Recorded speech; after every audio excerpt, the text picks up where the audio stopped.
warahmatullahi wabarakatuh. Waalaikumsalam. Shalom. Waalaikumsalam warahmatullahi wabarakatuh. Shalom Om Swastiastu, Namo Buddhaya, Salam Kebajikan, Rahayu, Rahayu, Rahayu.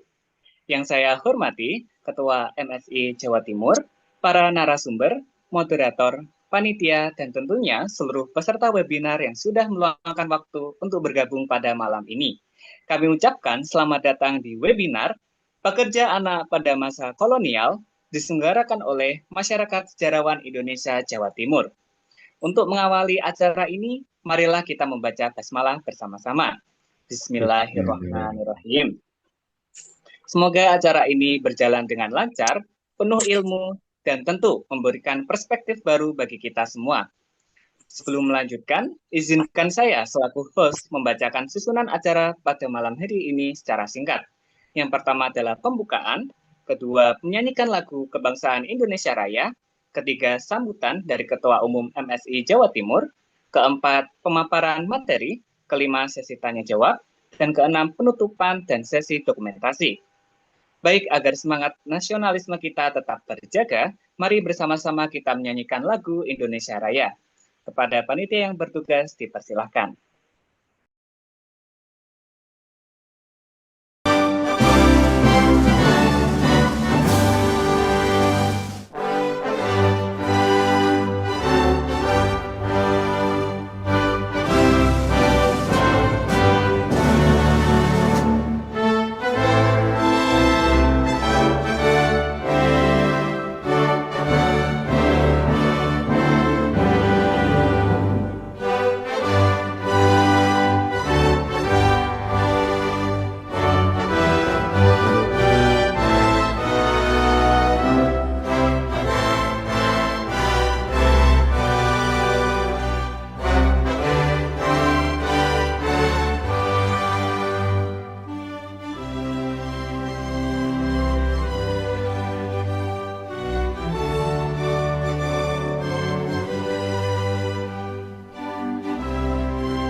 Terima kasih. Berikutnya, mari kita dengarkan sambutan dari Ketua Umum MSI Jawa Timur kepada Bapak Profesor Dr. Purnawan Basundoro SSN HUM. Dengan hormat, kami persilahkan. Baik, terima kasih. Bismillahirrahmanirrahim. Assalamualaikum warahmatullahi wabarakatuh. Waalaikumsalam warahmatullahi wabarakatuh. Salam. Yang saya hormati teman-teman pengurus MSI Jawa Timur, ini ada Profesor Sarkawi, ada Pak Laude, serta teman-teman yang lain, Ibu Lili, dan yang lain, serta para pembicara yang saya hormati, Mbak Dr. Hayu Adi Dharmarastri, yang jauh-jauh dari UNS, juga Dr. Laude Rabani, serta teman-teman moderator dan host, ada Mas Galang dari SMA Kalianget di Sumeneb, juga ada Mas Ilham Baskoro, mahasiswa S2 Kajian Sastra dan Budaya. Pertama-tama marilah kita senantiasa panjatkan puji syukur kehadirat Allah Subhanahu wa Ta'ala yang telah berikan rahmat dan hidayah pada kita sehingga pada malam hari ini kita bisa berkumpul dalam acara seminar bulanan Masyarakat Sejarawan Indonesia Jawa Timur. Ini kemarin untuk seminar bulanan sempat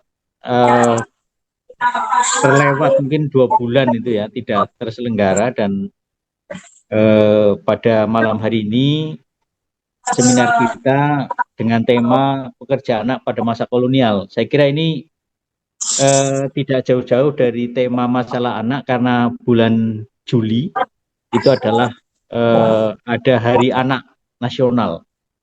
Sehingga tema ini saya kira tema yang sangat sangat relevan dengan Hari Anak Nasional, dan ternyata problem atau persoalan pekerja anak itu ternyata sudah ada itu sejak masa kolonial atau mungkin jauh sebelum itu. Persoalan pekerja anak itu sudah mengemuka karena ya pengaturan ya, tentang pekerja itu kan mungkin baru muncul pada setelah kemerdekaan, sehingga persoalan ini ya pekerja anak itu dulu mungkin belum menjadi perhatian. Ya namanya pekerja mungkin asal yang bersangkutan mau ya sudah bekerja. Padahal di situ ada hak-hak anak yang harus dilindungi ya. Karena anak itu memiliki masa kanak-kanak yang tidak boleh untuk bekerja, tetapi di negara-negara yang masih berkembang, persoalan pekerjaan itu masih sangat tinggi dan anak itu rentan untuk dieksploitasi tenaga kerjanya, kemudian dijadikan pekerja anak karena alasan-alasan tertentu. Dan saya kira pada malam hari ini kita akan berdiskusi untuk tema yang sangat relevan ya, sepanjang zaman, karena sampai hari ini pun walaupun persoalan pekerjaan anak itu telah diatur sedemikian rupa, tapi di banyak tempat itu masih sangat banyak pekerja anak yang bekerja secara sembunyi-sembunyi gitu ya, dilindungi oleh orang tuanya dan lain sebagainya dengan alasan yang bermacam-macam. Saya mengucapkan terima kasih kepada para pembicara, Dr. Hayu Adi Dharma Rastri atau Mbak Doti, Dr. Laude Rabani, juga moderator Mas Galang dan host Mas Ilham yang telah bersama-sama bersama kita untuk kegiatan pada malam hari ini. Dan semoga kegiatan pada malam hari ini berjalan dengan lancar. Terima kasih. Wassalamualaikum warahmatullahi wabarakatuh. Waalaikumsalam warahmatullahi wabarakatuh.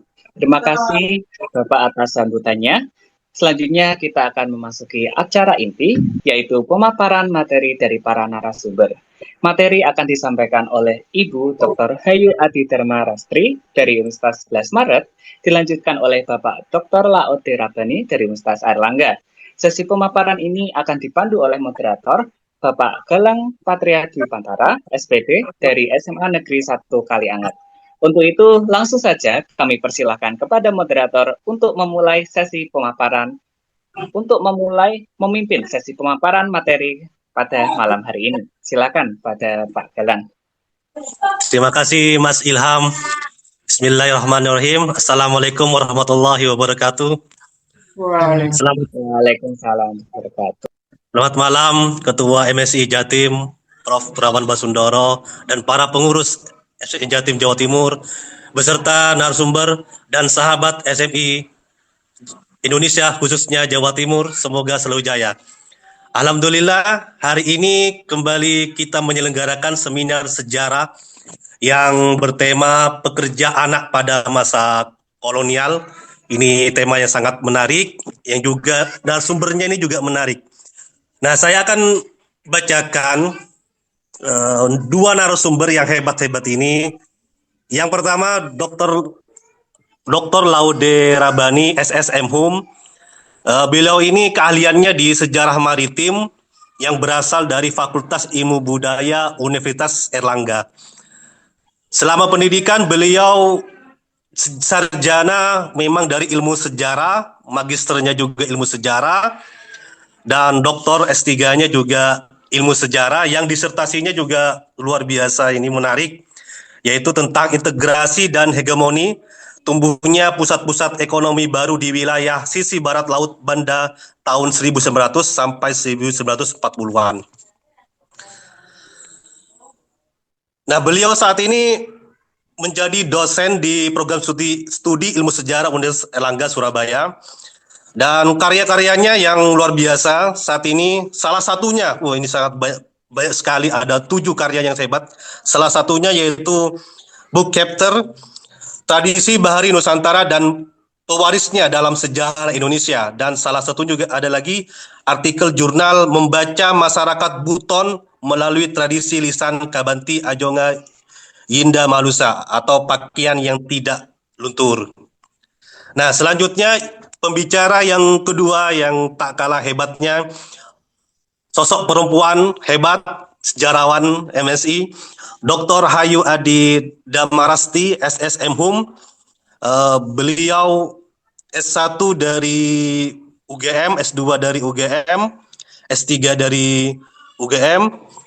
Nah, disertasinya ini berkaitan dengan tema yang saat ini akan dibahas, yaitu pekerja anak di perkebunan tembakau di Surakarta tahun 1820-1930. Dan beliau saat ini mengabdi di Universitas 11 Maret. Nah, itu yang bisa saya sampaikan untuk data pembicara hari ini. Nah, apa yang akan kita dengarkan dari paparan beliau ini yaitu tentang pekerja anak pada masa kolonial yang awalnya berperan sebagai pekerja keluarga yang kemudian berubah menjadi pekerja upahan yang melibatkan anak-anak tanda kutip demi kesejahteraan. Nah, ini perlunya nantinya kita korek-korek tentang pemaparan beliau nanti, umpamanya peran keluarganya seperti apa, nilai dan normanya budaya seperti apa, peran pemerintah dan peran penyewa atau tuan tanah di masa itu. Nah, untuk lebih jelasnya, mari kita langsung saja kepada beliau dengan durasi per pemateri 30 menit. Kepada Bapak Dr.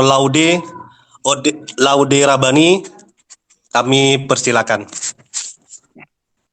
Mohon maaf, ini Bu Hayu dulu, Pak. Aduh, Pak Galang. Bu Hayu dulu, Bu Hayu. Bu Dr. Hayu Adi Darmarasti. Kalau juga nggak apa-apa loh, Pak.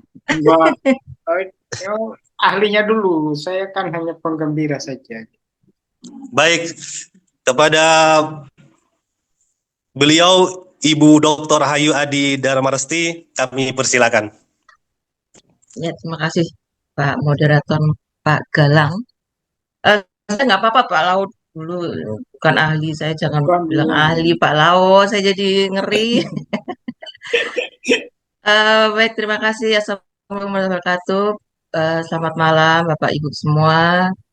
Pertama-tama saya ucapkan terima kasih sudah diundang oleh MSI Jawa Timur untuk isi acara webinar ini.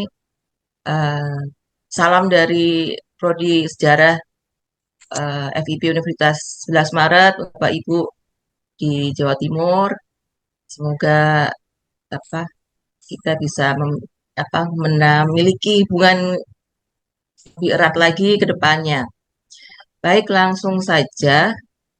Ya, kebetulan untuk memperingati tanggal 23 Juli ya, Hari Anak, saya bisa sedikit memaparkan sih tentang pekerja anak yang kebetulan menjadi disertasi saya. Tapi ya mohon maaf Pak, belum terlalu lengkap ya, hanya saya ulas sepintas saja.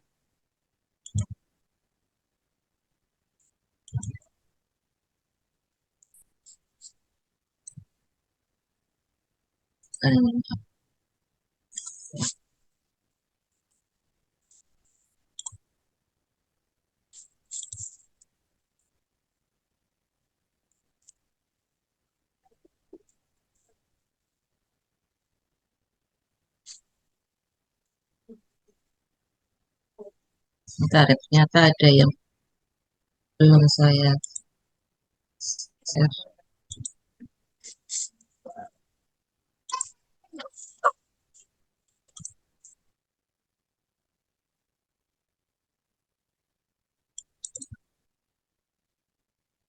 Ada masalah Mbak Devi? Kalau bisa di-share dari sini bisa. Nah, atau Pak Laude bisa membantu share,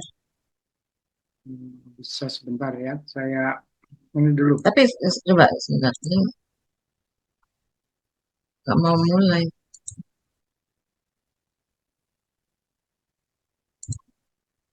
Bisa nggak? Kalau nggak bisa saya Sudah kelihatan? tunggu. Sudah, oke. Ya, Sudah Mbak. alhamdulillah. Ya, jadi sesuai dengan tema yang diberikan kepada saya, jadi Pak Laude, kami membagi wilayah bahasan. Saya di Jawa, Pak Laude katanya di luar Jawa, pekerja anak. Oke, jadi pekerja anak di Jawa pada masa kolonial. Jadi saya mau membahas dulu konsep anak ya pada masa kolonial itu berbeda dengan anak yang kita pahami, kita ketahui saat ini. Kalau saat ini kita kayak anak dengan batasan usia rentang 0 sampai 18 tahun.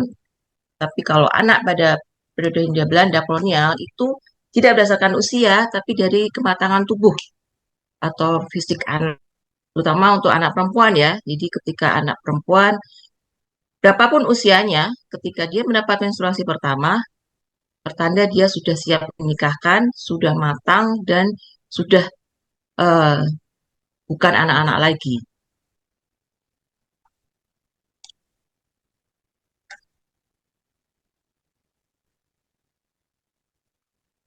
Lanjut.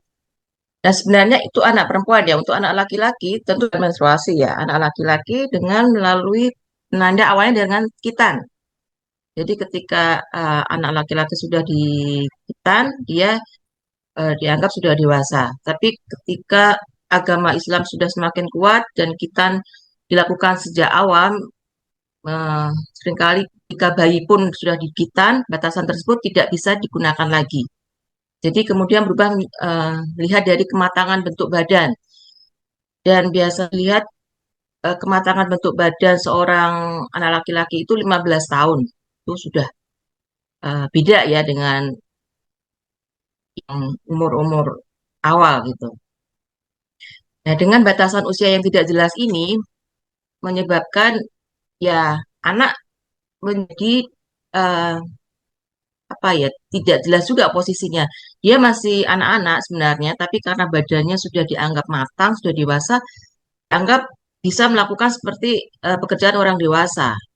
Nah, ini yang kemudian juga terjadi ketika anak menjadi pekerja di perkebunan-perkebunan itu.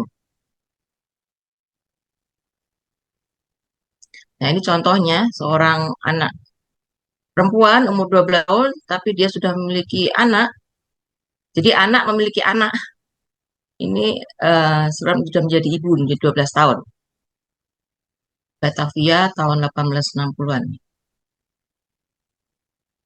Nah, untuk konsep pekerja atau buruh anak sendiri juga ada perbedaan ya.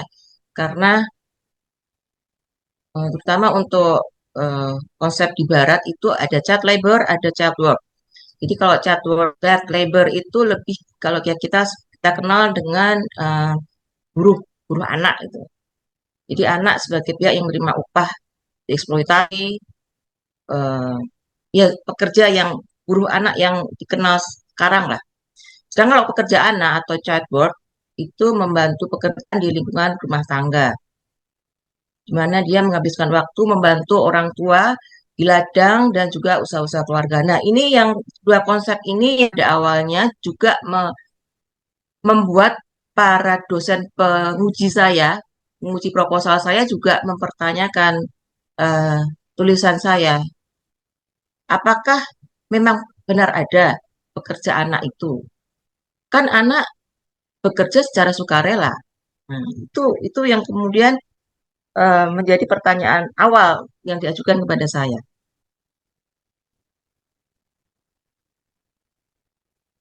Dan ya sebelum saya lanjutkan, memang anak sebenarnya tidak hanya di Jawa sih ya, di Nusantara, di Indonesia itu memang dibiasakan untuk membantu bekerja. Ini tapi ya, saya lupa mengingatkan saya membahas anak yang berada di golongan masyarakat wong cilik ya, bukan masyarakat bangsawan, bukan masyarakat priai. Jadi masyarakat wong cilik jadi petani, eh, pedagang, tetap petani ya. Ini membiasakan anak-anaknya sejak umur 8 tahun sudah membantu bekerja di rumah, baik itu laki-laki maupun perempuan. Kalau laki-laki yang membantu ibu bapaknya di ladang, di sawah atau di apa mengurus binatang-binatang piaraan. Kalau anak perempuan ya dibiarkan membantu ibunya mengurus rumah, mengasuh adik-adiknya, mengasuh apa ya, ya orang-orang yang ada di rumah. Jadi memang anak dibiarkan bekerja sejak dini untuk masyarakat wong cilik itu. Sehingga eh, bekerja bukan menjadi hal yang aneh bagi anak-anak karena mereka memang eh, dibiasakan membantu orang tua. Saya lanjutkan. Nah, kenapa anak menjadi pekerja?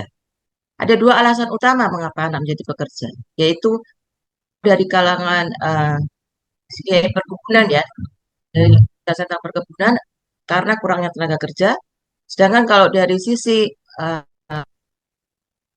masyarakat itu dari karena segi kemiskinan, karena kemiskinan yang dialami oleh keluarga-keluarga petani menyebabkan mereka harus mencari tambahan pendapatan dari istri maupun anak-anak yang dimiliki untuk menambah pendapatan si kepala keluarga. Sedangkan kalau kurangnya tenaga kerja berkaitan dengan peningkatan jumlah perusahaan perkebunan yang ada di Jawa saat itu maupun juga peningkatan kegiatan uh, apa namanya pembuatan rel kereta api sehingga menjadi sepertinya terjadi apa ya perebutan tenaga kerja gitu.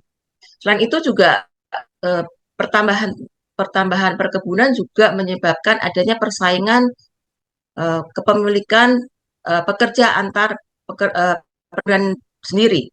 Sehingga sebenarnya ternyata tenaga kerja itu tidak seperti yang kita bayangkan di Jawa memiliki apa namanya penduduk yang banyak yang siap memasok tenaga kerja bagi semua perkebunan yang ada, perusahaan yang ada. Tidak ternyata terjadi itu tadi eh, lonjakan jumlah perkebunan besar perkebunan yang ada dan kegiatan-kegiatan yang lain sehingga ya menimbulkan perebutan tenaga kerja.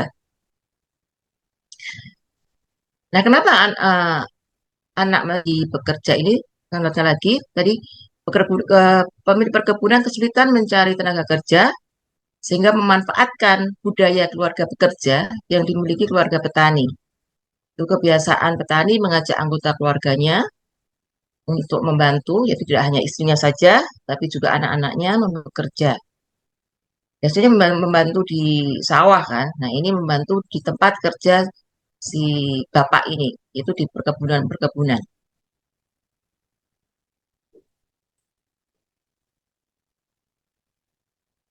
Nah, tadi dampak dari kemiskinan yang dialami jika digunakan anak sebagai tenaga kerja. Nah, bidang kerja yang sering menggunakan tenaga anak itu tidak semua ya, karena sudah tahu anak belum memiliki kekuatan, kemampuan maupun keahlian yang sama dengan orang dewasa, sehingga hanya sektor-sektor bagian-bagian pekerjaan tertentu yang bisa atau sanggup dilakukan oleh anak. Nah, salah satu bidang kerja yang banyak menggunakan anak sebagai tenaga kerja adalah sektor agraria, punya perkebunan. Dalam perkebunan pekerja perempuan ini dapat dipastikan dijumpai anak-anak yang ikut bekerja di tempat tersebut. Hal ini berkaitan karena para ibu wong cilik ini tidak memiliki babysitter kan ya. Jadi mereka harus membawa anaknya ikut bekerja supaya anaknya aman dan juga sebagai cara itu tadi melatih anak untuk bekerja, membantu orang tua. Jadi ini menjaga anak, melatih anak agar mampu melakukan pekerjaan yang dilakukan oleh ibu. Jadi kalau ibunya eh, pedagang pasar misalnya, anaknya biasanya akan dilatih meneruskan pekerjaannya. Jadi ada kebiasaan itu tadi melatih melatih anak sesuai apa yang sudah dilakukan oleh orang tua. Kapan ada pekerjaan anak di Jawa? Sebenarnya itu sebelum eh, 1885 itu sudah ada, tapi karena eh, adanya krisis pertanian di Jawa yang menyebabkan semakin banyak perempuan dan anak yang ikut bekerja untuk mencari upah tambahan. Dan kehadiran mereka ini diterima dengan senang hati karena upah mereka lebih rendah dari pekerja laki-laki dan mereka dengan suka hati menerimanya. Dan ya kerja perempuan dan anak-anak ini biasanya apa ya lebih manutan lah daripada yang laki-laki, sehingga disenangi para pemilik perkebunan. Nah, pekerjaan dan upah dari pekerja anak, karena saya menulis tentang kerja anak yang di perkebunan tembakau, ya. Jadi ini contoh jembrengan. Jembrengan itu pekerjaan mensortir daun tembakau, menghaluskan, mengelus gitu supaya daunnya yang terlipat bisa kembali ke posisi semula dan memilih daun yang terbaik. Nah, ini pekerjaan anak kita sudah bilang mengerjakan pekerjaan yang tidak bukan kemampuan khusus sehingga mendapat upah yang rendah. Dalam beberapa perkebunan tembakau yang saya teliti, beberapa pekerja dewasa memang menolak mengerjakan pekerjaan-pekerjaan yang dianggap remeh dan tidak mendapat yang tinggi seperti membersihkan gudang atau seperti mencari serangga atau ulat daun itu mereka tidak mau karena upahnya rendah. Sehingga pekerjaan-pekerjaan yang remeh itu diberikan kepada anak. Pekerja laki-laki, perempuan, dan anak memiliki perbedaan upah ya.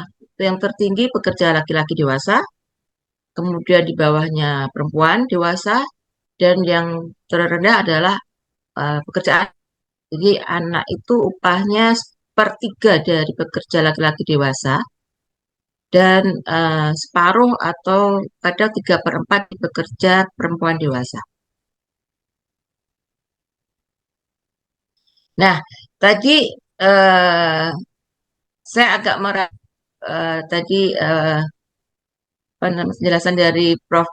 Paur Mas Gunawan ya, bahwa belum ada undang-undang mengatur pekerja anak di masa kolonial. Ternyata sudah ada undang-undang yang mengatur pekerja anak itu, eh, tepatnya tahun 1925 dengan adanya Undang-Undang pertama nomor 647 yang membatasi pekerjaan anak dan wanita pada malam hari. Ada beberapa undang-undang yang mengatur tentang pekerja anak dan ini tidak mudah ya memang diberlakukan diterapkan karena banyak mendapatkan penentangan, penolakan, terutama untuk yang undang-undang pertama ini tahun 1925 ini, pembatasan pekerjaan anak dan wanita malam hari ini sangat ditentang oleh para pemilik perkebunan, terutama perkebunan yang menggunakan pekerja perempuan dan anak, yaitu perkebunan teh, perkebunan tembakau. Sebenarnya perkebunan gula pun atau tebu juga menggunakan anak, tapi dia lebih ke ladang-ladangnya. Tapi kalau di pabrik-pabriknya tidak terlalu banyak tidak menggunakan pekerja anak memang.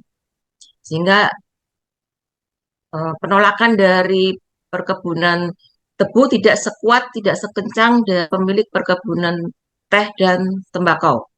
Ini penolakan dari pemilik perkebunan teh tembakau ini sangat kuat sih. Undang-undang ini diberlakukan uh, mundur, tidak bisa langsung 1925, tapi tahun 1926 dan harus tidak diberlakukan saklek apa adanya ya, ada apa namanya peninjauan-peninjauan. Dan ketika sudah diberlakukan pun tetap ada apa namanya hmm, tidak langsung dipatuhi, tetap banyak perkebunan teh, perkebunan tembakau yang mempergunakan anak sebagai pekerja karena alasan mereka kalau tidak memperkerjakan pekerja anak atau kemudian bekerja remaja itu sangat mengurangi atau sangat menghabiskan biaya sehingga mereka sangat keberatan. Dan kemudian solusinya tidak lagi menggunakan pekerja anak tapi pekerja remaja. Sebenarnya ada satu slide yang kurang dalam PPT ini. Batasan pekerja anak itu usia di bawah 12 tahun. Dan pekerja remaja di atas 12 tahun sampai 8 tahun. Jadi antara usia 13, 14, 15, 16 itu sudah pekerja remaja istilahnya. Tapi kalau pekerja anak di bawah 12 tahun itu pekerja anak istilahnya. Ini ada setelah tahun 25 ada undang-undang berikutnya 25, 26 yang mengatur pekerja anak dan remaja yang bekerja di kapal. Ternyata remaja dan anak itu tidak hanya bekerja di ladang atau di perkebunan saja, tapi di kapal, di pertambangan-pertambangan. Jadi banyak eh, undang-undang undang-undang yang mengatur tentang pekerja anak yang dilakukan pada masa kolonial.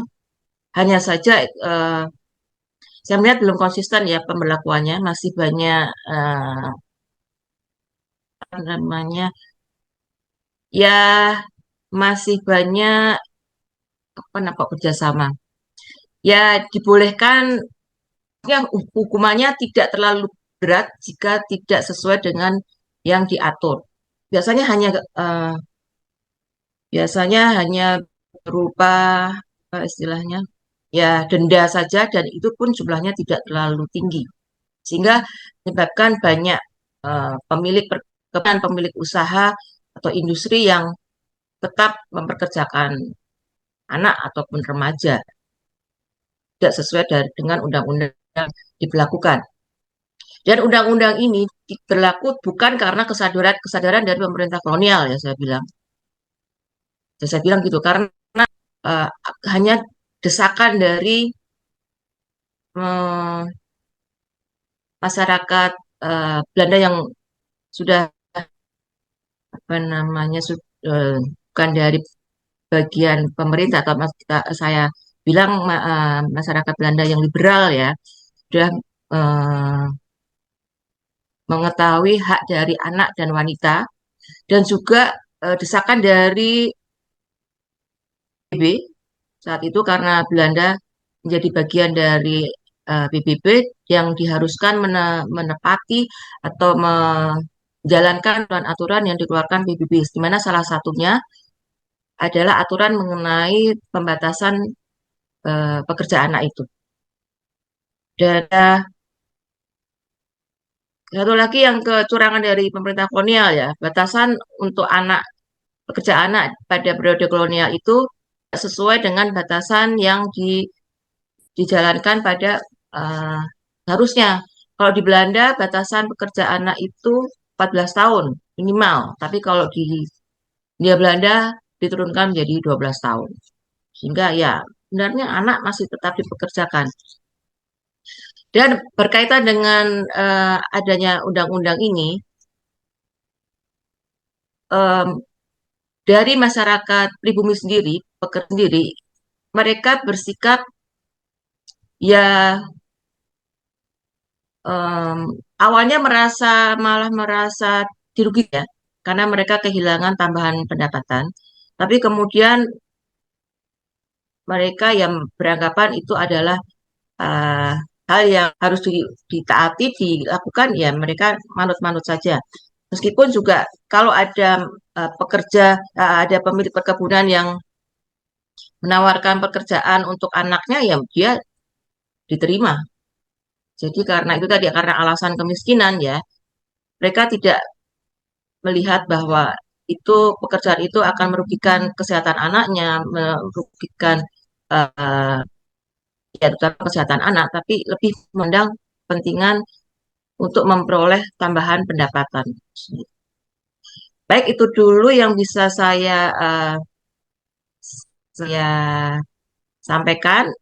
Jika ada pertanyaan nanti monggo bisa kita diskusikan. Baik. Terima kasih. Wassalamualaikum warahmatullahi wabarakatuh. Selamat. Terima kasih Bu Hayu Adi Darmarestri. Dari pemaparan beliau ini ada dua konsep tentang pekerja anak, ada buruh anak, ada pekerja anak. Buruh anak yang ada di pekerjaan perusahaan, berburu di tembakau, ada pekerja anak yang bekerja di dalam suatu keluarga. Kemudian yang paling intinya itu tentang kesejahteraan. Semuanya menuju kesejahteraan, versinya masing-masing. Nah, selanjutnya kita akan mendengarkan paparan dari beliau, Dr. Laude Rabani. Waktunya kami persilakan 30 menit.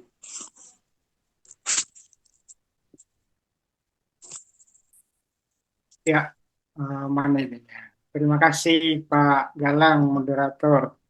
Jadi sebelum saya mulai, saya mau deklarasi dulu ya.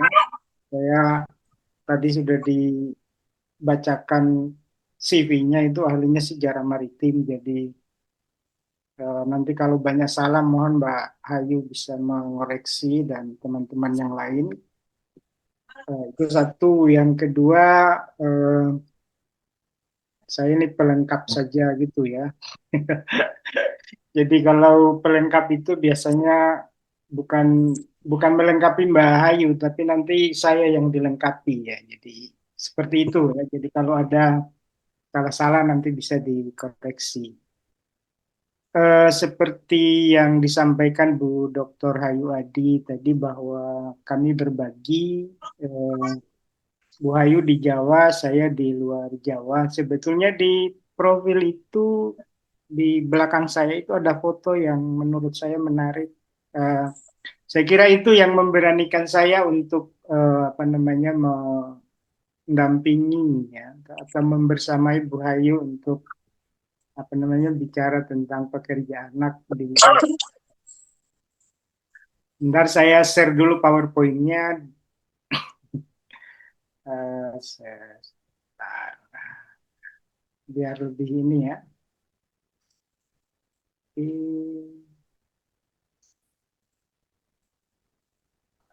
Sudah.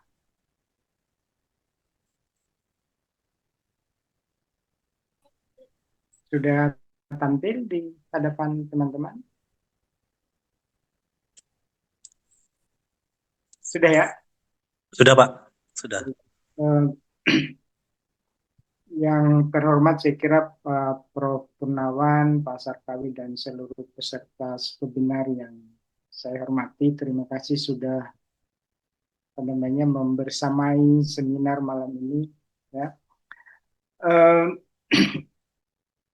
Karena kami sudah berbagi tadi dengan Bu Hayu, maka giliran saya untuk apa namanya, bicara tentang pekerja anak, dan ini lagi-lagi adalah studi awal, bukan seperti studinya Bu Hayu. Kalau apa namanya, eh, studinya Bu Hayu itu kan sudah level disertasi, kalau ini masih studi yang sangat minim. Eh, Bahkan saya berani mengatakan bahwa ini juga lahir dari diskusi panjang dengan Bu Hayu yang menulis tentang pekerja anak di Jawa, dan coba saya menelisik beberapa apa namanya, realitas pekerja anak di luar Pulau Jawa gitu ya, atau di luar Jawa. Nah, beberapa aturan tadi sudah disampaikan Bu Hayu tentang pekerja anak, dan saya coba melihat beberapa topik atau berangkat dari dua pokok bahasan ya. Yang pertama itu adalah pekerja anak di Hindia Belanda, terutama yang ini berkaitan dengan yang di luar Jawa, dan yang kedua eh, ini sama ya ini kayaknya. Tapi bidang-bidangnya nanti di luar Jawa itu seperti apa? Kalau di Jawa tadi Bu Hayu menyampaikan eh, di perkebunan paling banyak ya, di perkebunan tembakau, mungkin di tebu mungkin ya. Kalau di beberapa film Netherlands India itu secara visual menampakkan bahwa pekerja anak itu banyak di sektor perkebunan, terutama di Jawa. Dan saya kira hal yang hampir sama juga terjadi di luar Jawa. Kita tahu ini mungkin yang hasil identifikasi saya secara akar historis dari pekerja anak ini, ya. Saya kira tadi juga sudah disampaikan oleh Mas atau Pak Galang itu tentang pekerja anak. Saya kira ini sudah lama dan semuanya berawal dari membantu keluarga, membantu orang tua, dan kemudian kita tahu bahwa proses kolonialisme itu luar biasa mempengaruhi banyak hal, termasuk anak. Ya. Pemerintah kolonial saya kira banyak dihadapkan pada persoalan tenaga kerja untuk memenuhi kebutuhan eksploitasi ekonominya ya. Saya kira itu adalah realitas yang tidak bisa dihindari atau tidak bisa dielakkan, maka eh, anak-anak saya kira itu menjadi salah satu yang harus diberdayakan ya atau dipekerjakan. Dan yang kedua adalah para perempuan ya. Kalau dulu kan tenaga kerja itu banyak dimainkan atau diperankan oleh kaum Adam ya. Ini saya kira hal yang paling banyak dilakukan di masa kolonial ya. Nah, yang ketiga saya kira di Hindia Belanda terjadinya eksploitasi masif ini saya kira karena peningkatan ekonomi ya. Nanti saya mengidentifikasi itu dari politik etis saya kira, dan itu akan saya bahas di slide berikutnya. Menurut saya itu yang menggerakkan atau melibatkan anak yang luar biasa banyaknya untuk dipekerjakan di era kolonial itu ya. Nah, ada realitas lain lagi yang menunjukkan pelibatan anak di dalam sistem ekonomi kolonial itu adalah kebutuhan finansial kolonial yang harus segera dipenuhi. Di satu sisi, di sisi yang lain, saya kira kebutuhan apa namanya, kebutuhan keuangan kolonial untuk mendapatkan keuntungan dari hasil eksploitasi itu juga sudah apa namanya, sudah juga sangat dibutuhkan. Nah, beberapa realitas itulah yang mungkin akan melibatkan anak di dalam proses apa namanya, kapitalis itu ya. Nah, ini hasil juga identifikasi sementara yang menurut saya politik etis itu yang kita tahu punya dampak yang sangat besar. Uh, Salah satunya ketimpangan di dalam tumbuhnya sektor ekonomi modern yang apa namanya, cukup tinggi, yang sangat tinggi, dan ekonomi lokal yang melamban. Ya. Nah, di titik yang lain, akibat dari ketimpangan ini tentu saja pemerintah kolonial melakukan penyelidikan terhadap penyebab kemerosotan ekonomi yang berjilid-jilid itu ya. Berbagai daerah itu dilaporkan kekurangannya apa, kelebihannya apa, apa yang mau dikembangkan. Uh, ini yang terjadi kemudian melahirkan apa yang disebut sebagai politik hutang budi itu dikeluarkan. Tapi itu hanyalah dalam bahasa akademik mungkin, beberapa di kelas itu saya mengenalkan bahwa itu hanyalah kulit, tetapi tujuan sebenarnya adalah memaksimalkan keuntungan. Misalnya emigrasi itu kan tujuannya untuk pemerataan penduduk Jawa, tetapi realitasnya kalau di perkebunan di Sumatera Timur seperti yang disampaikan oleh Pak Sapri Sairing dalam temuannya, mereka dipekerjakan di perkebunan tembakau ya, kemudian dilibatkan dalam pembukaan perkebunan baru. Lalu yang lain ya dieksploitasi besar-besaran untuk pembukaan perkebunan dan lahan-lahan baru di luar Jawa. Nah, di sektor pendidikan, seperti yang saya katakan juga adalah untuk memaksimalkan pemenuhan kebutuhan kolonial. Saya kira ini juga sangat jelas bahwa pendidikan itu adalah di bidang keahlian, kedokteran, dan tentu saja untuk mendukung peningkatan ekonomi kolonial. Jadi sekolah-sekolah teknik, sekolah-sekolah pertanian, sekolah-sekolah perikanan, sekolah-sekolah pertukangan, ini semua didirikan untuk meningkatkan eksploitasi atau ekonomi kolonial secara besar-besaran. Nah, di sisi irigasi juga saya kira ini tidak kalah pentingnya untuk juga memaksimalkan produksi pertanian, tidak hanya perkebunan, tapi juga pertanian yang lain seperti beras, perkebunan tebu, dan tembakau. Saya kira juga di dalam kerangka seperti ini, saya kira tujuannya adalah untuk memaksimalkan keuntungan kolonial. Jadi kebutuhan tenaga kerja untuk mendukung tiga sektor ini, saya kira ini yang memicu kebutuhan tenaga kerja yang luas, yang luar biasa besarnya. Jadi itu hanya identifikasi sementara saya ya tentang bagaimana masifnya atau meningkatnya kebutuhan pekerja anak di Hindia Belanda termasuk di luar Jawa. Ya. Nah, coba saya flashback ke luar ya. Kalau kita lihat ini tadi sudah disinggung oleh Bu Hayu. Ini Belanda sudah mulai ngutak-ngatik ya kebijakan anak itu di Hindia Belanda sejak 1906 dalam konvensi Berne itu ya. Kemudian tadi mungkin baru keluar 23 tadi kalau saya tidak salah, tapi di Stadblad 1922 itu beberapa aturan sudah mulai dikeluarkan oleh pemerintah kolonial. Nah, ini untuk Eropa ya. Anak-anak yang diseret untuk bekerja itu adalah sejak usia 6 tahun, 7 tahun, dan 8 tahun. Kalau di Hindia Belanda saya kira kurang lebih sama, ya, dan saya kira itu berbeda dengan situasi kita sekarang. Gitu ya. Kalau dulu mungkin belum ada anak ayah, belum ada anak mama. Saya nggak tahu Bu Hayu itu anak mama atau bukan. Gitu. Mana Mbak Bu Hayu? Anak mama atau anak papa gitu ya. Nah, beberapa tampilan visual yang sempat saya identifikasi atau saya kumpulkan di proses, saya kira ini sudah data-data lama ya, yang saya cari di, ya kebetulan lewat saja, kemudian saya kumpul-kumpul gitu, dan tahun atau bulan ini ada topik tentang ini, kemudian saya yang nekat untuk bersama Bu Hayu dalam webinar malam ini ya.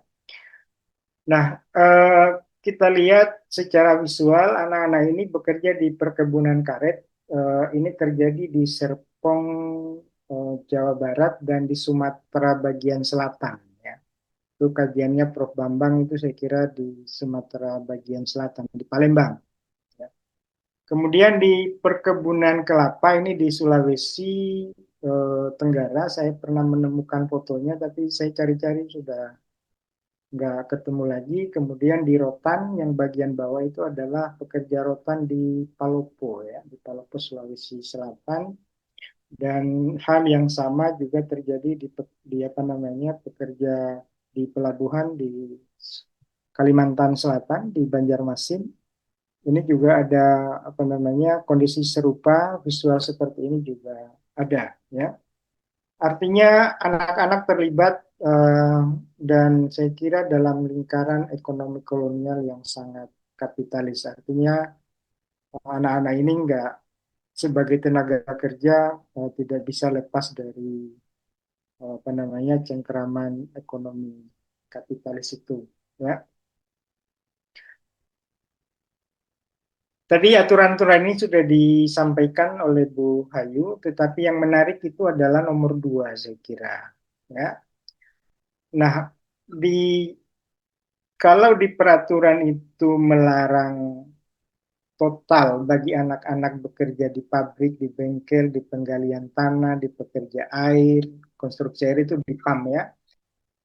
PDAM kalau di masa kolonial itu sampai sekarang di konstruksi dan jalan raya, konstruksi itu pembangunan mungkin perumahan ya, perusahaan kereta api, kemudian di transportasi di pelabuhan, bongkar muat itu di stasiun dan gudang. Saya kira ini yang menarik. Kalau di nomor 2 itu, kalau ada larangan seperti itu berarti sebelumnya sudah terjadi, ya, bahwa anak-anak itu mungkin sudah dieksploitasi dan dianggap oleh mereka yang peduli pada anak, mereka seharusnya tidak boleh bekerja di bengkel, di penggalian tanah, di apa namanya pekerjaan air, di pengairan, mungkin di eh, irigasi, proyek-proyek irigasi, kemudian bongkar muat di pelabuhan. Dan saya kira ini yang apa namanya yang menarik. Ini kemudian dilarang gitu ya. Tetapi di apa namanya di luar Jawa hal seperti ini saya kira masih bisa kita temukan di berbagai apa namanya visual-visual yang menyangkut pelabuhan. Nah, ini juga visual dari apa namanya hasil produk mebel dari rotan dan ini juga melibatkan anak-anak dalam proses pengerjaannya, ya. Di mana peran anak-anak dalam bekerja di sini adalah pengangkut, kemudian kadang-kadang mereka terlibat dalam pematangan atau rotan itu kan dibakar tapi agak jauh jaraknya, kemudian itu bisa menjadi lentur dan bisa menjadi produk jadi dan bisa didesain seperti kursi ya. Nah, eh, kemudian kalau di tadi sudah saya sampaikan ya, paling banyak itu di kalau di luar Jawa itu adalah di perkebunan rotan, eh, bukan perkebunan rotan ya, panen rotan di pelabuhan, kemudian pengangkutan, lalu itu di pelabuhan ya. Saya kira di kelapa di apa namanya di perkebunan kelapa juga terjadi, di perkebunan karet tadi visualnya juga sudah saya sampaikan. Ya, kemudian ini ada galeri foto anak ya dan perempuan. Saya kira anak dan perempuan di masa koloni itu disatukan dalam satu undang-undang ya. Ya, ini tadi di pengangkutan eh, rotan itu yang sebelah kanan ya. Kemudian di tengah itu ada anak-anak dan perempuan dan di apa namanya sebelah kiri itu saya kira banyak pekerja anak dan itu juga uh, perempuan ya. Beberapa yang lain mereka juga tampak mereka melakukan pengepakan pada apa namanya rotan-rotan yang sudah dikumpulkan dari hutan, kemudian ini akan diangkut ke pelabuhan. Biasanya paling gampang itu di sekitar sungai. Sebagai apa namanya penutup ya, eh, ini apa nanti aja ini ya. Saya kira pelibatan anak dalam proyek kolonial atau pada masa kolonial tujuannya adalah pemerintah kolonial ingin mendapatkan keuntungan yang sebanyak-banyaknya dengan mempekerjakan anak. Saya kira kekurangan tenaga kerja yang terjadi dalam proses produksi eh, atau yang dibutuhkan perusahaan-perusahaan kolonial ini juga yang memicu bagaimana anak dilibatkan dalam apa namanya sistem kapitalis tadi ya. Nah, saya kira kapitalisme yang berjalan bareng dengan proses kolonialisme itu saya kira yang menjadi biang dari intensifnya anak-anak dilibatkan dalam apa namanya dalam bekerja. Meskipun tadi Bu Hayu mengatakan anak-anak tidak terlibat maksimal, tetapi paling tidak sudah memberikan keuntungan yang lebih besar pada pemerintah kolonial dengan tersedianya tenaga kerja yang berasal dari kelompok anak-anak. Sementara itu, Pak Galang, dari saya terima kasih. Selamat malam. Assalamualaikum warahmatullahi wabarakatuh. Terima kasih Bapak Laude Rabani, pemaparan yang sangat luar biasa dan menarik. Identifikasi awal semua itu berasal dari kebijakan politik etis yang dilakukan oleh pemerintah Belanda kepada koloni Hindia Belanda. Nah, selanjutnya kita akan masuk kepada sesi tanya jawab. Mungkin kita batasi dulu dengan 2 pertanyaan. Silakan bagi para sahabat MSI Jawa Timur, mungkin ada yang perlu dipertanyakan tentang tema pekerja anak pada masa kolonial.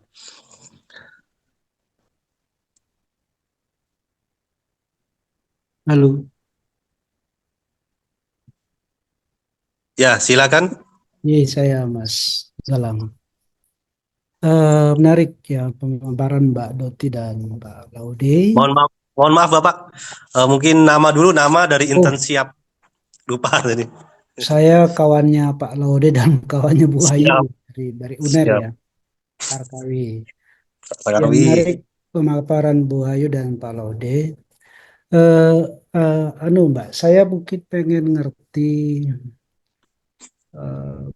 adakah sistem rekrutmen khusus gitu loh untuk pekerja anak ini, atau mereka sekedar ikut bapak misalnya atau ikut ibu? Karena begini, dalam beberapa kasus jamaah haji itu menarik ya. Jadi banyak saya temukan jamaah haji kan punya agen ya, punya agen. Nah ternyata itu mereka ditipu. Ternyata tidak berangkat haji, tapi justru dikirim ke perkebunan-perkebunan gitu loh. Nah waktu itu kan haji zaman dulu itu kan, kalau kita baca novelnya Atira, novelnya Pak Yusuf Kala, dia itu kan berangkat haji sejak masih kanak-kanak kan. Dan banyak sekali dengan di kapal itu anak-anak. Nah, apakah Pak Laude dan Bu Hayu pernah menemukan dokumen tentang sistem rekrutmen ini, penipuan dalam pengerahan tenaga kerja anak, atau apapun lah yang berkaitan dengan itu? Terima kasih Pak Galang, Bu Hayu, dan Pak Laude. Terima kasih Pak Sakawi Hussein. Nah, saya langsung kepada pembicara pertama, yaitu Dr. Buhayu Hadi.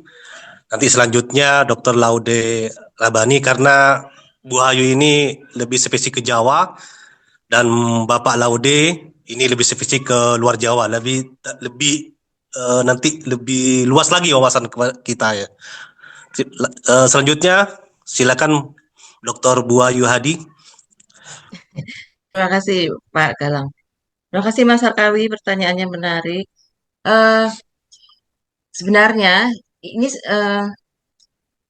mungkin saya juga nggak yakin pendapat saya ini benar 100% ya. Tapi dari penelitian saya, kondisi pekerja anak di Jawa dengan pekerja di luar Jawa itu beda. Pekerja anak di Jawa itu lebih apa ya? Lebih, kalau saya lihat mereka lebih aman lah posisinya daripada pekerja anak yang ada di luar Jawa, di mana seperti orang tuanya juga banyak orang-orang eh, dari Jawa dijadikan buruh di Delhi atau di mana dan diperlakukan dengan tidak manusiawi kan di sana.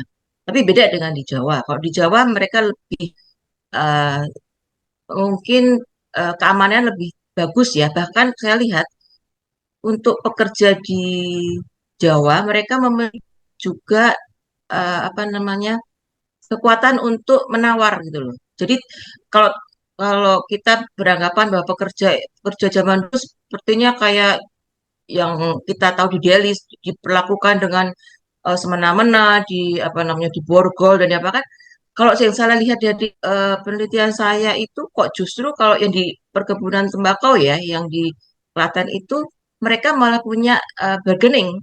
Jadi kalau nggak mau, ya mereka bilang saya tidak pernah melakukan itu, jadi ya nggak mau, tidak mau dipaksa. Jadi itu. Dan untuk cak anak pun eh, mereka itu ya ya tadi lebih safety dan eh, tidak ada apa ya perlakuan yang terlalu keras sih menurut saya. Bahkan karena perkebunan itu sangat membutuhkan tenaga mereka, anak-anak itu diberi uang jajan tiap hari ya, meskipun hanya 1 sen, 2 sen sebagai penarik mereka untuk datang kembali. Nah, kalau untuk tadi yang rekrutmen itu saya eh, melihatnya memang lebih lebih sering dari keluarga ya. Jadi eh, terutama ibu yang mengajak anak perempuannya atau bapak mengajak anak laki-laki atau ibu mengajak tetangganya. Kalau rekrutmen secara secara apa namanya yang kelihatan jelas itu tidak. Saya kok tidak melihat, belum melihat karena saya hanya terbatas ya di perkebunan tembakau yang ada di Klaten. Hanya saja ada peran dari bekal untuk mencari tenaga kerja. Nah, ini bisa jadi bekal ini juga yang mengajak atau membujuk para orang tua untuk mengajak anak istrinya ikut bekerja. Tapi untuk rekrutmen secara formal itu kok saya tidak melihat namanya. Tapi ada. Hanya saja itu tadi eh, tetap mereka punya kemampuan bargaining ya. Kalau nggak mau mereka juga tidak akan melakukan itu. Di Klaten itu pekerja yang di tembakau, mereka bisa memilih perkebunan mana yang mereka mau bekerja. Jadi itulah kenapa pihak perkebunan harus mencari cara menarik minat para pekerja, baik itu yang perempuan atau anak-anak, untuk terus bekerja di perkebunannya. Dengan cara kalau perempuan kadang diberi apa ya, ya tambahan atau bonus gitu. Kalau yang anak-anak itu tadi diberi eh, uang jajan. Dan itu kan unik ya. Ternyata bayangan kita bahwa pekerja diperlakukan semena-mena itu justru malah kok saya tidak melihat di perkebunan tembakau ini. Tapi tidak tahu kalau untuk perkebunan yang lain ya. Ya saja saya yakin kalau di Jawa kondisinya beda dengan di luar Jawa. Itu Pak Sarkawi, terima kasih. Terima kasih Bu Ayu. Selanjutnya mungkin dari jawaban dari Dr. Laudi, kami persilakan. Terima kasih Pak Galang. Saya kira ini tambahan informasi yang sangat penting bagi kita semua ya. Dari Pasar Kawi ternyata ada realitas lain yang luar biasa, tidak sekedar apa namanya yang ada yang tampak di foto gitu ya, tapi ternyata ada juga penipuan-penipuan yang apa namanya yang terjadi di dunia anak gitu ya. Tapi saya sedikit saja karena satu tadi bahwa saya belum melakukan studi mendalam terhadap ini. Kalau melihat secara teoritis bahwa tidak mungkin antara anak dengan orang tua itu bisa dilepaskan secara mungkin radikal ya. Jadi kalau misalnya anak-anak itu mengikuti orang tua, ya pasti orang tuanya ketipu, anaknya juga pasti akan terlibat di dalam proses itu. Nah, kasus yang tadi disampaikan oleh Prof. Sarkawi misalnya diajak haji tetapi tidak pernah sampai, malah ya mungkin dipekerjakan di perkebunan kelapa sawit, di karet, atau di perkebunan-perkebunan yang lain, di perkebunan kelapa misalnya. Saya kira ini hal yang saya kira secara teoritis bisa diterima bahwa antara anak dan orang tua itu saya kira tidak bisa dilepaskan. Saya kira sama dengan yang terjadi di Jawa bahwa hampir seluruh apa namanya pekerja anak itu selalu di sekitarnya ada keluarganya. Begitu ya Bu Hayu kalau nggak salah ya. Kalau Betul, nggak Pak. salah seperti itu ya.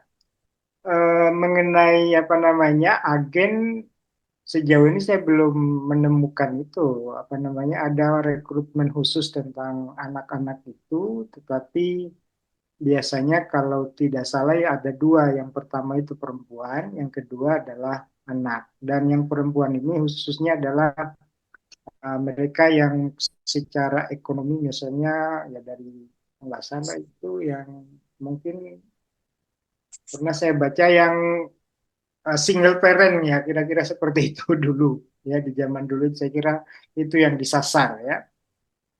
Kemudian karena keterbatasan ekonomi keluarga macam-macam itu saya kira menjadi pemicu. Tetapi itu hanya bagian dari realitas, tetapi di sisi tersembunyi dari itu adalah ya menurut saya lagi-lagi menuduh kerja kapitalis yang luar biasa memaksimalkan sumber daya itu ya untuk memaksimalkan apa namanya pencapaian ekonomi yang mereka ingin raih dari negara koloni baik dalam bentuk eh, banyak investasi maupun peluang-peluang ekonomi baru yang dikembangkan termasuk yang di kasus luar Jawa itu adalah mereka disuruh untuk mencari rotan di apa mungkin yang itu yang agak ekstrim ya mereka harus keluar masuk hutan cuma kalau akhir-akhir ini kan banyak orang tua itu yang kelilit ular, gitu. Tapi kalau zaman dulu yang pas masuk hutan cari rotan kelilit ular itu nggak ada gitu ya. Saya nggak tahu ya, belum menemukan data-data yang lebih kompleks tentang itu. Saya kira sedikit dari saya Pak Galang dan Pak Sarkawi. Terima kasih. Terima kasih Bapak. Selanjutnya mungkin ada pertanyaan kedua buat pembicara hari ini. Langsung saja sertakan nama dan instansinya dari mana. Itu ada pertanyaan di ini Pak Galang di kolom chat. Oh, di kolom chat.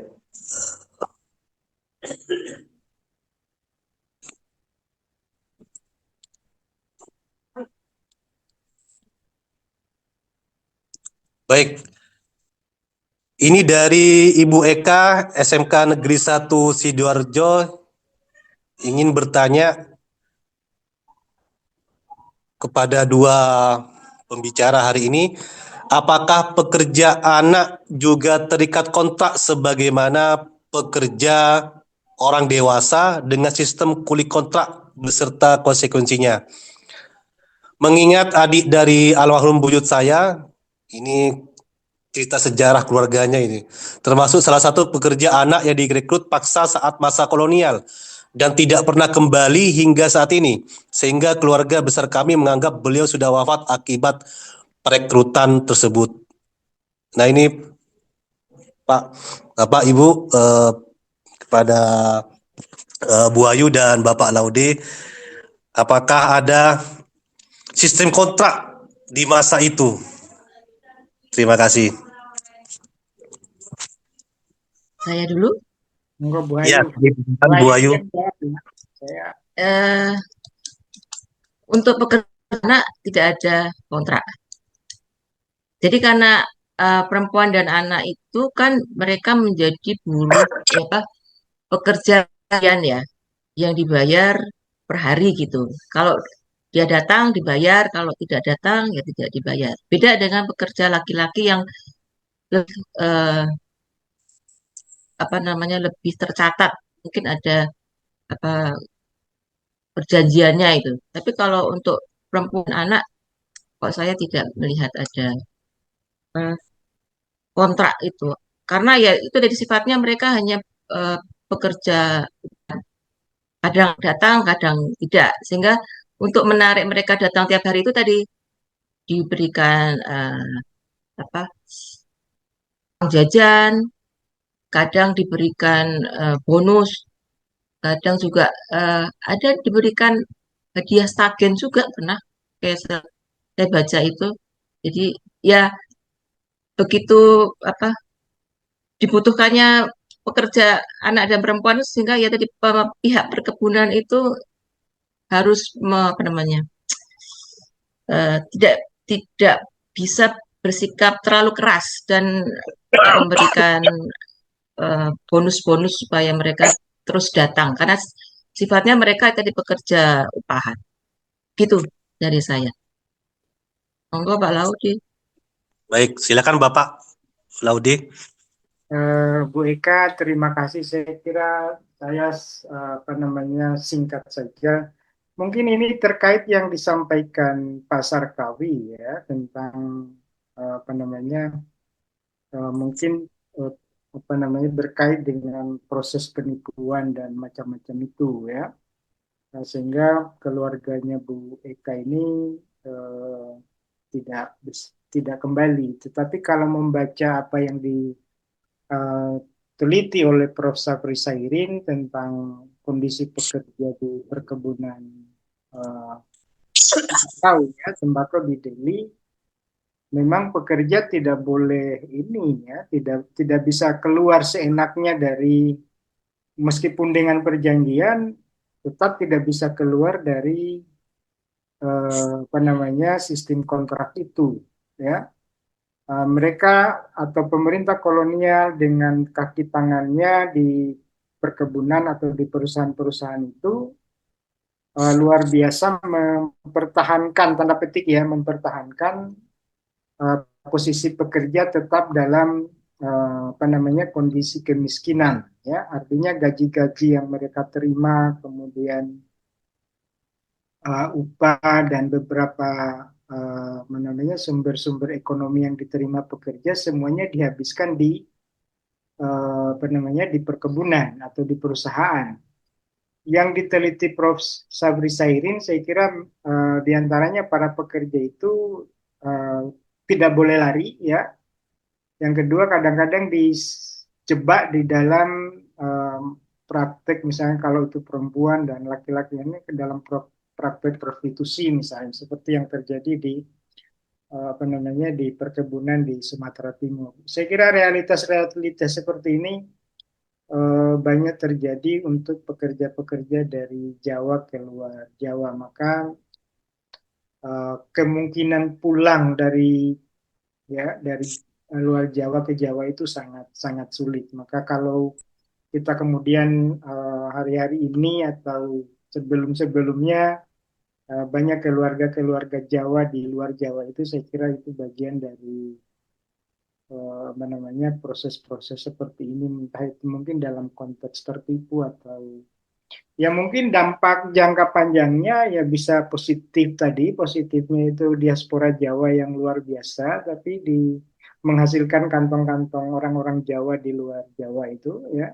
dan saya kira hari ini juga ada yang sudah menjadi bupati, anggota DPRD dan macam-macam itu.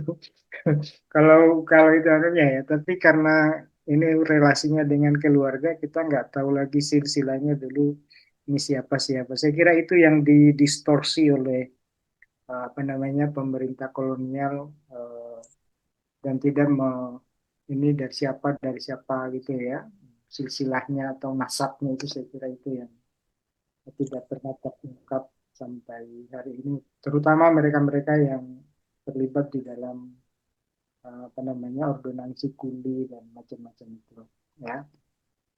Saya kira begitu Bu Eka dari saya, Mas Galang. Terima kasih. Terima kasih Bapak. Ini ada pertanyaan terakhir dari sesi terakhir ini Bapak. Dari guru dari Universitas Jember, izin bertanya, pasca politik etis pemerintah kolonial Belanda di Hindia Belanda, terdapat perubahan signifikan dalam kebijakan terhadap pendidikan, termasuk untuk anak-anak pribumi di Indonesia. Anak-anak dari keluarga petani atau pekerja biasa seringkali tetap tidak akses karena biaya, lokasi sekolah jauh atau kebutuhan untuk bekerja membantu keluarga. Nah ini pertanyaannya, bagaimana praktek pekerja anak di masa kolonial Belanda di Indonesia mencerminkan ketimpangan kuasa kolonial dan masalah pribumi, terutama implikasinya terhadap hak asasi anak pada masa itu, mengingat banyak perusahaan kolonial yang juga membutuhkan pekerja untuk kepentingan ekonomi perusahaan. Nah, ini politik etis, kebijakan politik etis bagi hak-hak asasi anak di masa kolonial. Padahal saat itu kolonial masih membutuhkan pekerja atau kepentingan ekonomi perusahaannya. Kami persilakan pertanyaan terakhir ini kepada Bu Hayu Adi Darmansa, dan yang kedua nantinya ke Bapak Laude Rabani. Kami persilakan.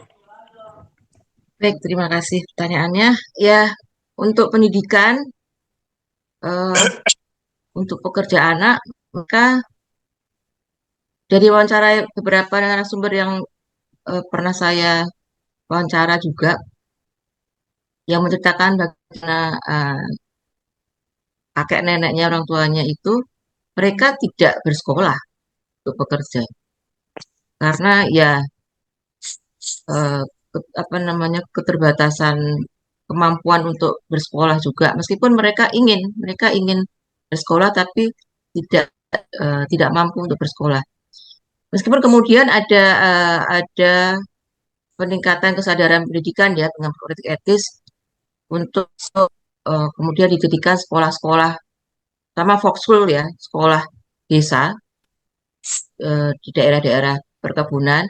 Tapi itu dengan tujuan untuk mendapatkan para pekerja administrasi rendahan untuk perkebunan, bukan untuk tujuan mencerdaskan masyarakat gitu ya. Jadi ya ada keinginan untuk mendapatkan administrasi perkebunan dengan gaji yang murah dari para pribumi yang bersekolah itu. Itu pun terbatas sekali jumlahnya. Ya, itu sih kalau di monggo. Terima kasih Bu Ayu. Selanjutnya Bapak Laude Rabani. Ya, makasih Pak Galang. Terima kasih pertanyaannya Pak Guru ya. Ini Pak Guru, ini guru apa guru? Guru, guru yang guru atau ya? Ya, ini saya kira pertanyaan menarik.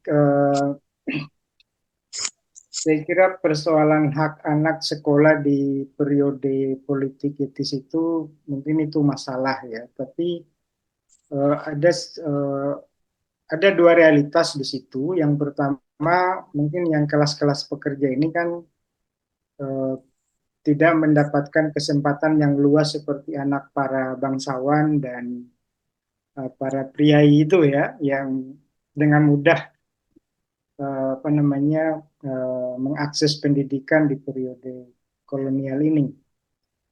Kemudian kita lihat dampak dari apa namanya dari realitas ini. Yang pertama, eh, satu menurut saya itu adalah yang kelas pekerja ini menikmati proses yang di apa namanya yang dijalani oleh yang mereka berkesempatan berpendidikan itu ya. Sisi menariknya begini, apa namanya orang-orang kaya yang sekolah ya, yang terdiri dari keluarga para bangsawan, para priai, itu kan mendapatkan kesempatan yang luas ya. Nah, yang menarik itu adalah kekritisan mereka di dalam kebijakan kolonial. Ya, kemudian kita tahu berapa puluh tahun kemudian atau 28 tahun kemudian kan generasi orang-orang kaya yang sekolah ini kan menjadi siapa itu? Kaum pergerakan kalau nggak salah. Ya, kalau itu menjadi kaum pergerakan, maka mereka ikut memperjuangkan untuk nasib rakyatnya yang mungkin secara ekonomi masih di kelas pekerja, ya. Yang melahirkan Sumpah Pemuda itu kan para dokter, itu kan kaum intelektual elit baru yang disebut oleh Robert Van Mill itu, ya. Dan saya kira satu sisi yang miskin ini tetap bekerja atau kelas pekerja ini tetap bekerja, tetapi mereka mendapatkan manfaat dari perjuangan para intelektual yang lahir dari proses edukasi yang dilahirkan oleh kebijakan kolonial melalui politik etis. Ya, terus saya nggak tahu itu mungkin itu butuh apa namanya penelitian lebih lanjut, tetapi generasi yang lahir dari politik etis itu penting diteliti menghasilkan apa dalam proses keindonesiaan. Nah, itu saya kira apa namanya Sumpah Pemuda, Kongres Perempuan, lalu perjuangan-perjuangan yang lain yang menuju kepada apa namanya Indonesia merdeka dan kemudian melahirkan elit-elit baru. Dan saya kira dengan kesempatan orang-orang kaya dulu apa namanya mereka begitu bebas menyuarakan secara lantang Hatta, Soekarno, kemudian Rifai dan kaum-kaum pergerakan yang lain. Saya kira anak-anak itu mungkin mereka nggak memikirkan risiko kalau saya dipecat dari sekolah, orang tua saya masih kaya gitu. Kalau beda dengan mungkin yang kelas pekerja yang di perkebunan itu, kalau mereka dipecat dari itu ya selesai ya, nggak ada yang melindungi. Ya. Mereka bisa ke Belanda, mereka bisa mengikuti pendidikan di dalam negeri dengan baik di sekolah-sekolah kolonial. Nah, mungkin biaya yang dibebankan kepada apa namanya orang tua dari anak-anak ini kan juga menjadi salah satu pertimbangan karena belum ada kartu Indonesia Pintar mungkin pada periode itu. Tetapi kalau dilihat dari sisi apa namanya positif negatifnya dari program edukasi pemerintah kolonial lewat politik etis ini, menurut saya itu luar biasa karena generasi yang dihasilkan melahirkan kaum apa namanya kaum pergerakan dan secara lantang untuk memperjuangkan Indonesia merdeka. Itu Mas Dal. Terima kasih. Saya tambahkan dikit ya. Boleh. Silakan. Untuk keluarga pekerja itu, sama yang namanya wong cilik ya, mereka ya beda dengan tadi Pak Laurel dari masyarakat priayi, bangsawan tentang berbeda pemikiran dan pendapat tentang pendidikannya. Kalau mereka ya asal bisa makan cukup itu bagi mereka sudah cukup. Nah, sedangkan kalau pendidikan dengan mahal mereka tidak menganggap perlu sehingga oleh karena itu kenapa kemudian terjadi apa namanya pewarisan pekerjaan dari orang tua yang menjadi petani, anaknya menjadi petani, anaknya pekerja, orang tua pekerja atau buruh, anaknya juga kemudian tetap menjadi buruh. Karena itu tadi masih adanya pemikiran dari orang tua tentang pendidikan yang tidak penting bagi mereka. Sehingga bahkan sampai saat ini pun saya lihat belum semua orang menganggap pendidikan penting. Dan akibatnya ada beberapa tadi pewarisan pekerjaan-pekerjaan uh, untuk anak yang jadi pekerja orang tua, anak sama gitu. Kayak buktinya anak sampai sekarang pun masih ada kan. Indonesia belum bebas dari pekerjaan anak menurut saya. Sehingga ini masalah tentang pendidikan masih ada, masih eksis dan masih harus dipecahkan sampai saat ini. Karena pekerjaan anak pun masih ada sampai saat ini di Indonesia. Itu terima kasih. Galang. Terima kasih. Mari kita berikan aplaus di penghujung acara ini kepada dua narasumber yang hebat dan sahabat MSI Jawa Timur. Terima kasih. Di akhir sesi ini ada beberapa poin yang saya tangkap sebagai moderator. Yang pertama bahwa di tema pekerja anak pada masa kolonial ini ada dua anak. Yang pertama buruh anak dan pekerja anak yang bekerja di dalam keluarga. Nah, keduanya ini memiliki nilai dan norma yang berbeda-beda. Ya, buruh anak ini nilai norma yang menurut Dr. Laude ini eksploitatif ini akibat dari adanya kapitalisme. Ya. Munculnya buruh anak ini karena yang pertama kurangnya tenaga kerja di perusahaan-perusahaan, khususnya yang paling baik diteliti yaitu di daerah perkebunan tembakau.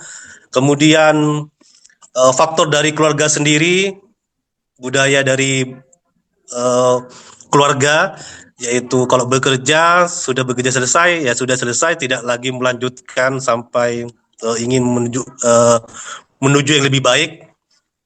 Ini sehingga menyebabkan kemiskinan itu terus berlanjut, sehingga tidak pernah lepas dari nantinya dari kekuasaan kapitalisme itu. Yang ketiga, yang ketiga ini sehingga bertemu ini antara kolonialisme dengan sistem kapitalisme dan nilai norma budaya yang dialami oleh masyarakat Indonesia, Jawa dan luar Jawa akibat kemiskinan ini bertemu sehingga melahirkan yang namanya anak yang dieksploitasi. Dan puncaknya ini pada politik etis, walaupun ini masih sekedar identifikasi awal, namun walaupun politik etis ini menjadi puncaknya, pada pemerintahan saat itu sudah mengeluarkan ordonansi pembatasan kerja anak dan kerja malam bagi wanita. Walaupun saat itu pembatasannya masih minimal masih 12 tahun, yang artinya eksploitasi anak itu akan masih berpulang untuk terjadi terus-menerus. Nah, harapan dari pertemuan seminar hari ini tentang anak, semoga ada perubahan paradigma di dalam masyarakat Indonesia, khususnya pada peran keluarga, untuk terus meningkatkan pola pikir pendidikan untuk lebih maju lagi daripada tahun-tahun sebelumnya. Dan Indonesia juga sudah berperan penting pemerintah dengan mengeluarkan Undang-Undang Nomor 13 Tahun 2003 tentang Ketenagakerjaan, juga memberikan perlindungan hukum kepada anak usia 13-15 tahun boleh bekerja, namun bekerjaan yang ringan, membantu keluarga dan tidak menghambat mental dan sosial anak saat bekerja. Nah, itu yang bisa saya sampaikan dari hasil seminar pekerja anak pada masa kolonial. Mohon maaf kalau ada salah kata. Terima kasih. Billahi taufiq wal hidayah. Wassalamualaikum warahmatullahi wabarakatuh. Waalaikumsalam warahmatullahi wabarakatuh. Terima Waalaikumsalam. kasih kepada Terima kasih Mbak Hayu. moderator kita yang keren, Bapak Galang Patriadi Laude. Pantara SPD, serta narasumber yang luar biasa, Ibu Dr. Hayu Adi Marastri, dan Bapak Dr. Laut Tirabani atas materi yang sangat menambah perspektif baru nih tentang sejarah pekerja anak pada masa kolonial. Terutama kita menjadi tahu realita tentang eksploitasi pekerja anak di Pulau Jawa maupun di luar Pulau Jawa, dan ternyata aturan serta larangan pekerja di bawah umur sangat penting ditegakkan untuk melindungi para generasi penerus bangsa kita dari eksploitasi. Terima kasih untuk seluruh peserta yang aktif dan tetap semangat hingga akhir acara. Untuk selanjutnya acara akan memasuki sesi penutup. Namun para peserta dimohon jangan meninggalkan ruangan Zoom karena akan ada sesi dokumentasi. Hendak mengingatkan juga jangan lupa untuk mengisi presensi kehadiran di kolom komentar Zoom. Bagi peserta yang menginginkan sertifikat kehadiran, silakan melakukan konfirmasi melalui WhatsApp ke panitia atas nama Ibu Lilik Subaryati yang telah tertera di poster acara. Saya Ilham Baskoro dari Universitas Airlangga, selaku host pada malam hari ini, mewakili panitia mengucapkan mohon maaf bila ada kesalahan. Terima kasih atas partisipasinya. Sampai jumpa lagi di webinar-webinar MSI Jatim selanjutnya. Wassalamualaikum warahmatullahi wabarakatuh.